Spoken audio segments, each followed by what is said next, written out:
রাজধানীর রূপনগরে রাসায়নিকের গুদামে লাগা আগুনে ১৬ জনের মৃত্যু হয়েছে। তারা বিষাক্ত গ্যাস ও দগ্ধ হয়ে মারা যান বলে জানিয়েছে ফায়ার সার্ভিস। মঙ্গলবার দুপুরে ওই গুদামে আগুন লাগে এবং পাশের পোশাক কারখানায় ছড়িয়ে পড়ে। আরও তথ্য জানাতে সেখান থেকে আমাদের সাথে যুক্ত হচ্ছেন সহকর্মী নাদিয়া শারমিন। নাদিয়া, এর আগে আপনি যেমনটা জানিয়েছিলেন আমাদের, পোশাক কারখানার আগুন নিয়ন্ত্রণে আসলেও পাশের রাসায়নিক গুদামের আগুন এখনও নিয়ন্ত্রণে আনা যায়নি। এই মুহূর্তে আপনি সেখানে আছেন, কি দেখতে পাচ্ছেন সবশেষ জানাবেন।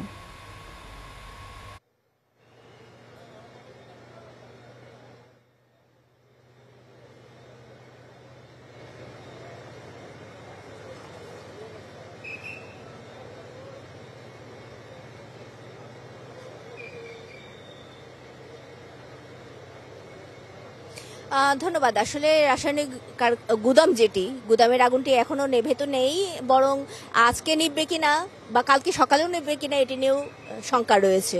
আমরা ধরে নিচ্ছি এখন পর্যন্ত যে পরিস্থিতি দেখছি তাতে কালকে দুপুর পর্যন্ত এই যে আগুন নিয়ন্ত্রণের কাজটি বা এই রাসায়নিক গুদাম অংশের আগুন নিয়ন্ত্রণের কাজটি যদি স্পেসিফিক্যালি বলি, সেই কাজটি চলবে বলে আমরা ধারণা করে নিচ্ছি। তার কারণ সেই অংশে এখনো পর্যন্ত ফায়ার সার্ভিস মূলত ঢুকতে পারেনি।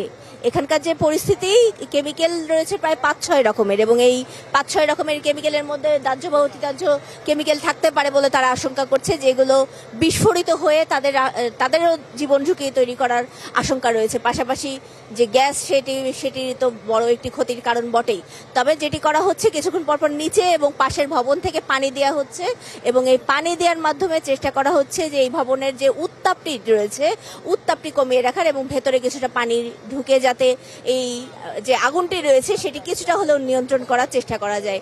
এবং এখন পর্যন্ত যেটি আমি জেনেছি, এখন পর্যন্ত যে ভেতরের দিকে আমরা যেটা বলছিলাম যে মালিক পক্ষের কাউকে পাওয়া যায়নি, মালিক পক্ষের একজনকে এখানে এসেছেন বলে আমরা জানতে পেরেছি, এবং সেই তথ্যটি আমরা নিশ্চিত হওয়া পাশাপাশি মালিক পক্ষের কারোর সাথে কথা বলার আমরা চেষ্টাটিও করছি। এখনো পর্যন্ত তারা যেহেতু এই ভেতরের যে জায়গাটিতে রয়েছেন এখনো বেরোননি, তাদের কাছে আমরা সেটি করতে পারিনি।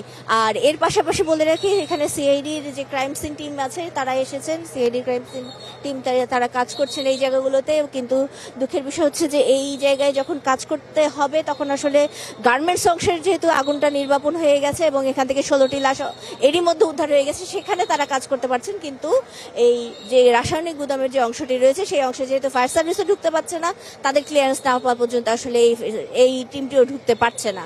আর বাইরের পরিস্থিতি যদি বলি, বাইরের জায়গা থেকে নিরাপত্তা রক্ষার কাজ করছে বিভিন্ন বাহিনী, এবং আপনি সেখানে আছেন, আমরা নিশ্চয়ই সবশেষ জানতে আবারও ফিরবো আপনার কাছে।